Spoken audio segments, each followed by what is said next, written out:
मेरे प्यारे हिंदी के प्रतियोगी अभ्यर्थियों, हिंदी वाग्धारा चैनल में आज आपका पुनः हृदय से स्वागत है।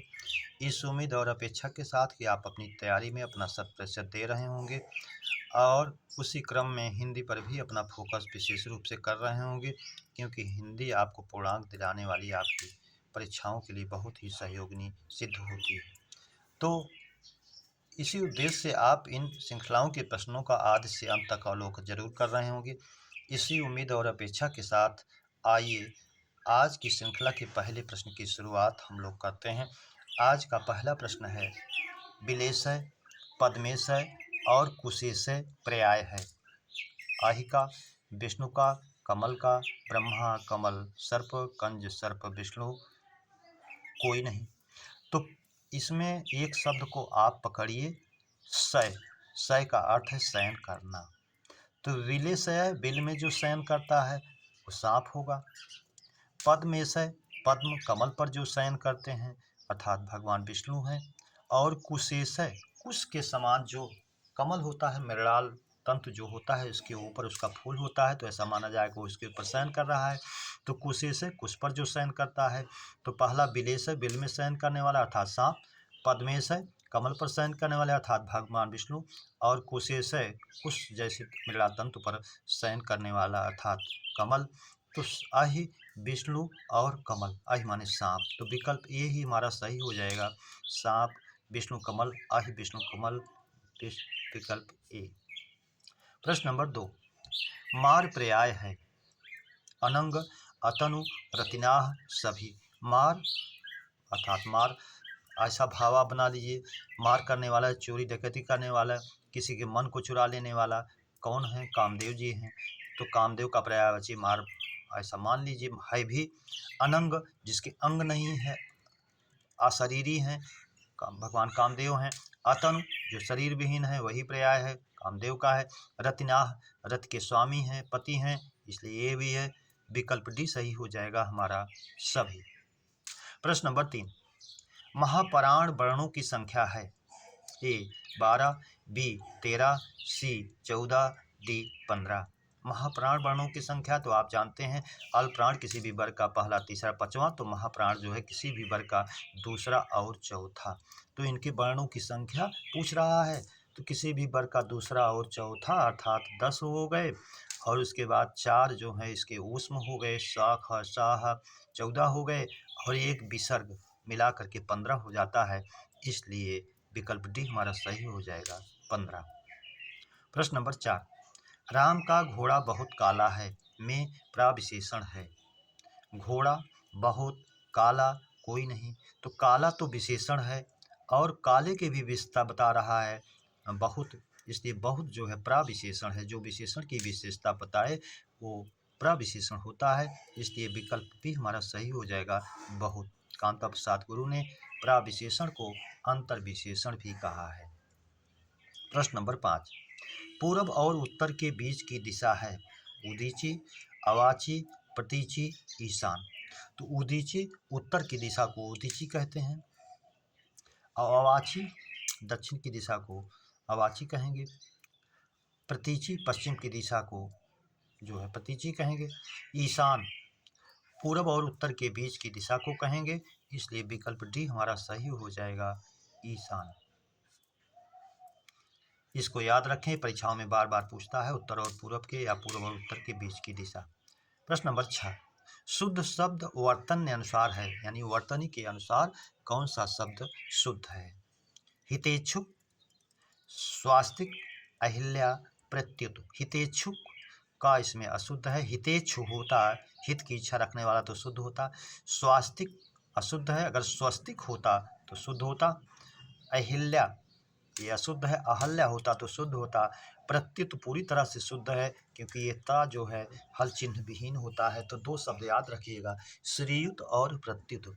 इन दोनों शब्दों में अंतिम जो ता आता है वो हल चिन्ह विहीन होता है।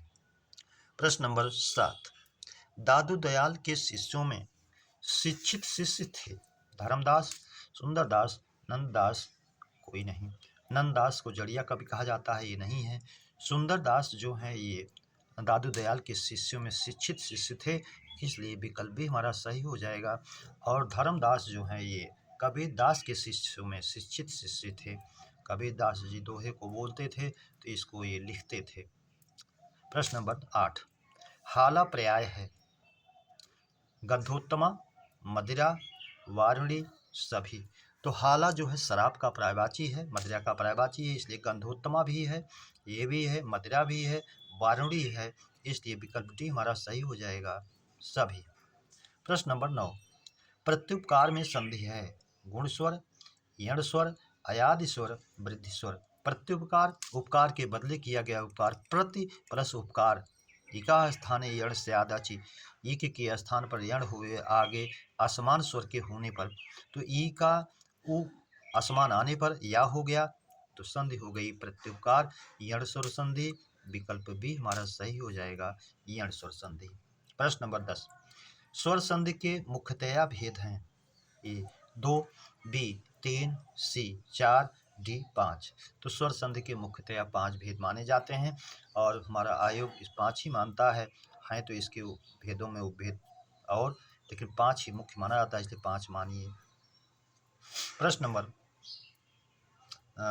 11, लाभालाभ में समास है, इतरेतर द्वंद्व, समाहार द्वंद्व, वैकल्पिक द्वंद्व, डी कोई नहीं। तो इतरेतर द्वंद्व जिसमें दोनों शब्द स्वतंत्र होते हैं, रामकृष्ण भरत शत्रुघ्न, राधा कृष्ण। समाहार द्वंद्व जो समष्ट समाहार का सूचक होता है, आहार निद्रा, इस तरह से होता है, दाल रोटी, हाथ पांव। और वैकल्पिक द्वंद्व जो प्रायः विलोमार्थी होते हैं, जैसे पाप पुण्य, धर्माधर्म, लाभालाभ, थोड़ा बहुत, ठंडा गर्म। तो लाभालाभ हमारा वैकल्पिक में ही जाएगा, लाभ प्लस अलाभ, इसलिए विकल्प सी सही हो जाएगा, वैकल्पिक द्वंद्व। अगला प्रश्न नंबर 12, नागारी पर्याय है गरुड़ का, मोर का, दोनों का, कोई नहीं। तो नागारी नाग के सांपों के जो अरि हैं, शत्रु हैं, गरुड़ भी हैं, ये भी खा जाते हैं, मोर भी खा जाता है, तो गरुड़ भी हैं, मोर भी हैं, इसलिए विकल्प सी हमारा सही हो जाएगा, दोनों। नागांतक कहा जाए या नागारी कहा जाए तो दोनों, अहिभुक कहा जाए तब भी दोनों। प्रश्न नंबर 13, या अथवा इसलिए अतः आदि किस वाक्य के सूचक हैं, सरल वाक्य, मिश्र वाक्य, संयुक्त वाक्य, डी कोई नहीं। तो आप जानते हैं और एवं तथा, या अथवा इसलिए, अतः फिर भी, तो नहीं तो, किंतु परंतु लेकिन पर, ये वाचक जो हैं ये संयुक्त वाक्य के हैं, इसलिए विकल्प सी हमारा सही हो जाएगा, संयुक्त वाक्य। प्रश्न नंबर 14, गांडीव में संज्ञा है, ए व्यक्तिवाचक, बी जातिवाचक, सी भाववाचक, डी समूहवाचक।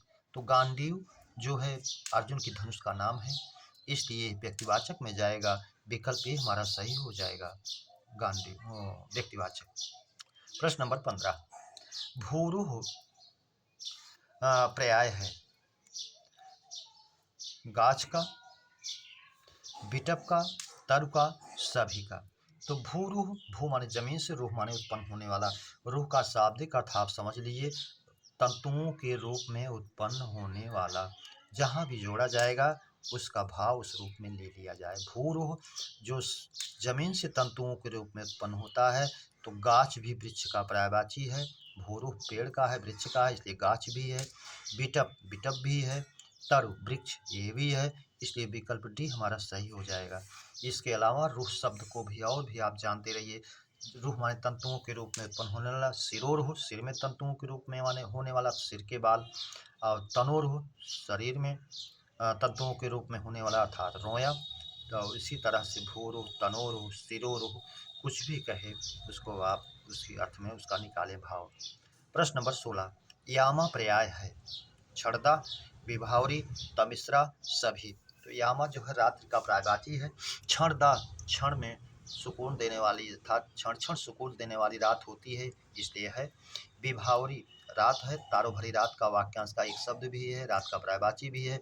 तमिश्रा घोर अंधकार वाली रात है, रात का पर्यायवाची है, इसलिए ये भी है, विकल्प डी हमारा सही हो जाएगा, सभी। प्रश्न नंबर 17, अन उपसर्ग रहित शब्द है अनाकर्षण, अनधिकार, अनभिज्ञ, अनजान। तो अन जो हल चिन्ह युक्त अन है, अन प्लस आकर्षण इसमें है, अन प्लस अधिकार, अनाधिकार ये भी है। अन प्लस अभिज्ञ ये भी है। अनजान ये हल चिन्ह विहीन है अन, और जान जो है व्यंजन के पहले प्रयुक्त हो जाए है अनजान, इसलिए विकल्प डी में अन जो है हल चिन्ह युक्त अन उपसर्ग नहीं है। प्रश्न नंबर 18, उपसर्ग युक्त शब्द है आकर्षण, कर्षण माने खिंचाव खींचना, आ उपसर्ग है इसलिए है। परिभ्रमण, भ्रमण माने घूमना विहार करना टहलना, परि उपसर्ग लगा है परिभ्रमण चारों तरफ घूमना इसलिए है। प्रत्यक्ष, प्रति प्लस अक्ष आंखों के सामने प्रति उपसर्ग है। पराजय, जय में परा उपसर्ग लगा है पराजय इसलिए है। इसीलिए विकल्प ई सही हो जाएगा, अर्थात सभी में है, विकल्प ई हमारा सभी में। प्रश्न नंबर 19, कार्य करने की इच्छा करना वाक्यांश का एक शब्द है चिकीर्षा, तितीर्षा, तितिक्षा, विवाक्षा। तो आप सभी को जान लीजिए, हो सकता है अगली बार परीक्षा में आपको दूसरा शब्द इसके अलावा पूछे। विवाक्षा बोलने या कहने की इच्छा, तितिक्षा सर्दी गर्मी वर्षा को सहन करने की क्षमता, तितीर्षा तैर कर पार करने की इच्छा करना, तितीर्षा कार्य करने की इच्छा करना, चिकीर्षा, इसलिए विकल्प ए हमारा सही हो जाएगा चिकीर्षा। प्रश्न नंबर 20, सरकार में सर उपसर्ग किस भाषा का है? ए हिंदी, बी अरबी फारसी, सी डच, डी पुर्तगाली। तो ये सरकार में सर उपसर्ग जो है अरबी फारसी का है, इसलिए विकल्प ए हमारा सही हो जाएगा अरबी फारसी।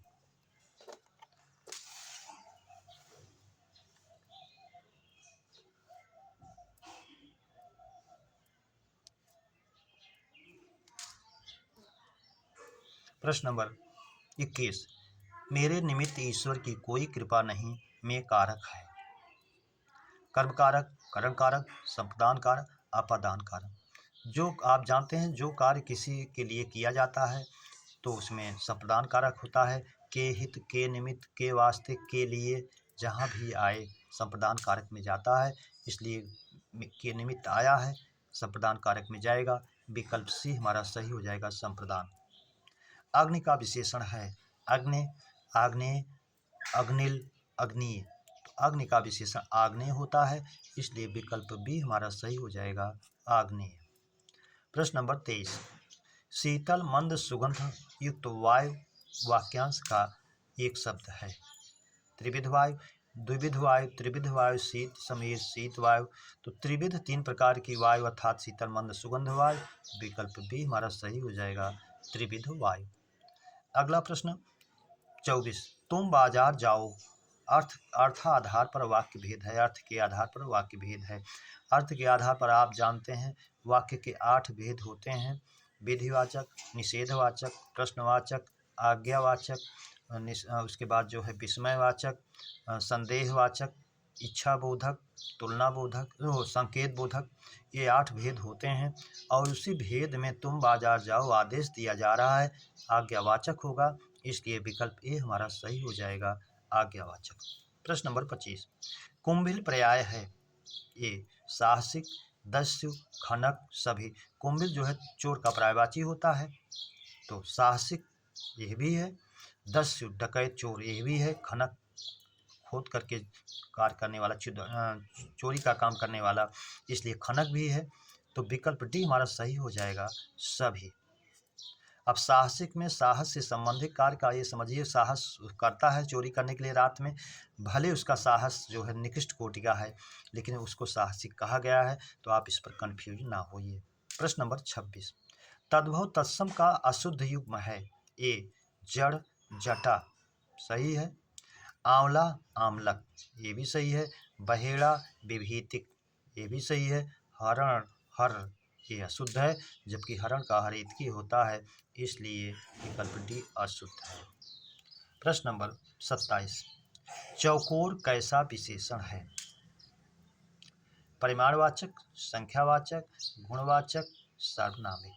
तो यहाँ आकार बोधक में गोल, सुडौल, नुकीला, चौकोर, ये सब जो है गुणवाचक का एक विभेद है आकार बोधक, इसलिए गुणवाचक में जाएगा, विकल्प सी हमारा सही हो जाएगा।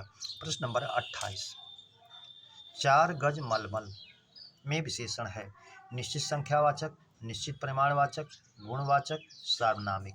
तो ये परिमाण की बात कर रहा है, मात्रा की, माप की बात कर रहा है, इसलिए निश्चित परिमाणवाचक में जाएगा। विकल्प भी हमारा सही हो जाएगा। 4 गजमलबल परीक्षाओं में कई बार पूछा भी गया है। नल से बूंद बूंद पानी टपकता है में क्रिया विशेषण है। रीतिवाचक, कालवाचक, परिमाणवाचक, स्थानवाचक। आप जानते हैं रीतिवाचक क्रिया विशेषण के क्रिया विशेषण के 4 भेद मुख्यतया होते हैं, जो चारों दिए गए हैं। तो जहाँ कार्य करने की स्टाइल, तरीका, मैनर बताए कि पानी कैसे गिर रहा है, बूंद बूंद के रूप में गिर रहा है, वो रीतिवाचक है, इसलिए विकल्प ए हमारा सही हो जाएगा। रीतिवाचक, समय नहीं बताया गया, माप तौल नहीं की गई, स्थान नहीं बताया गया, इसलिए नहीं है। प्रश्न नंबर 30, शुद्ध विलोम युग्म है। मसृण, मृदु। मसृण माने कोमल, मृदु माने मधुर, कोमल, प्रयाज ऐसा है। कटु माने कड़ुआ, तिक्त माने तीता, ये भी नहीं है, कड़ुआ तीता पर्यायोक्ति है। उदय, उगना, अस्त, डूबना, ये है, इसलिए विकल्प सी। मम माने हमारा, तम माने अंधकार, ये नहीं है, अशुद्ध है। प्रश्न नंबर 31, दही है, रिक्त स्थान शब्द से पूरित करें। रिक्त स्थान प्रदत्त शब्द से पूरित करें। दिए गए शब्द से रिक्त स्थान को भरें। खट्टी, खट्टे, खट्टा, कोई नहीं। तो दही चूंकि पुल्लिंग है, इसलिए खट्टी नहीं कहा जाएगा, खट्टा कहा जाएगा। विकल्प सी हमारा सही हो जाएगा। और दही को लिंग में भी पूछता है, पुल्लिंग है कि स्त्रीलिंग है, तो इसे आप पुल्लिंग माने। दूध से बनी सारी वस्तुएं पुल्लिंग होती हैं, छाछ और लस्सी को छोड़कर। प्रश्न नंबर 32, सूर्य का स्त्रीलिंग है। सूरी, सूर्य, सूर्या, तीनों। तो सूर्य का स्त्रीलिंग सूर्या होता है, इसलिए विकल्प सी हमारा सही हो जाएगा, सूर्या। प्रश्न नंबर 33, सड़क बन रही है में वाच्य है। ए कृत्यवाच्य, बी कर्मवाच्य, सी भाववाच्य, डी कोई नहीं। तो सड़क बन रही है, इसमें वाच्य पूछ रहा है, यहाँ कर्ता छिपा हुआ है। सड़क बन रही, सड़क बनाने वाला कोई है जो छिप रहा है, कर्म की प्रधानता है, इसलिए कर्मवाच्य है। विकल्प बी हमारा सही हो जाएगा, कर्मवाच्य। प्रश्न नंबर 34, विराम चिन्हों की संख्या है। ए 17, बी 18, डी 19, सी 19, डी 20। तो विराम चिन्हों की संख्या जो प्रमुखतया मानी गई है वो 20 मानी गई है। कामता प्रसाद गुरु इसके जनक हैं, संख्या इसकी 20 है। प्रश्न नंबर 35, हंस पाद या त्रुटिबोधक चिन्ह है। ए बी में लाघव चिन्ह है, सी में योजक चिन्ह है, या इसको निर्देशक भी कह सकते हैं, बड़ा रूप दिख रहा है। तो डी जो है अर्धविराम का है, और ये जो है हंसपाद या त्रुटिबोधक, कोई शब्द छूट गया है तो इस चिन्ह को बना करके ऊपर हम लिख देते हैं, इसलिए विकल्प ए हमारा सही हो जाएगा। प्रश्न नंबर 36, महिषी का अर्थ है। ए भैंस, बी राजा की अभिषेक की रानी, सी दोनों, डी क्रमेलक ऊँट का है। राजा की अभिषेक की रानी हुई को भी महिषी कहते हैं। भैंस का तत्सम महिषी होता है, इसलिए विकल्प सी सही हो जाएगा, दोनों। प्रश्न नंबर 37, मनुष्य, कामदेव, दूत, मन से उत्पन्न किसका अनेकार्थी है। आनस, मुद्रा, मूल, लोना। ये नहीं है, लोना का नहीं है, क्योंकि सुंदर, नमकीन, फसलों की कटाई और एक प्रकार का दीवार का रूप, इसलिए नहीं है। मूल, कंद, जड़, पूंजी, मुख्य, एक नक्षत्र, ये नहीं है। मुद्रा, सिक्का, मोहर, अंगूठी, छापा, चिन्ह, आकृति, इसका होता है, इसलिए नहीं है। मानस, मनुष्य, मन, कामदेव, मन से उत्पन्न, ये सब मानस के हैं, इसलिए विकल्प ए हमारा सही हो जाएगा। प्रश्न नंबर 38, सरसों और संतान का लिंग है। पुल्लिंग, स्त्रीलिंग, उभयलिंग, कोई नहीं। तो सरसों और संतान परीक्षाओं में बार बार पूछे जाते हैं, और इनका लिंग स्त्रीलिंग होता है, इसलिए विकल्प भी हमारा सही हो जाएगा, स्त्रीलिंग। मेरे प्यारे बच्चों, इस श्रृंखला के प्रश्नों की चर्चा पर चर्चा हम लोगों ने विधिवत किया। उम्मीद करता हूँ इस श्रृंखला के प्रश्न आपको बेहतर लगे हों। मित्रों में सब्सक्राइब, लाइक और शेयर जरूर करें। इसी उम्मीद और अपेक्षा के साथ, आप लोगों के उज्जवल भविष्य की कामना के साथ, सभी को हृदय से धन्यवाद। जय हिंद।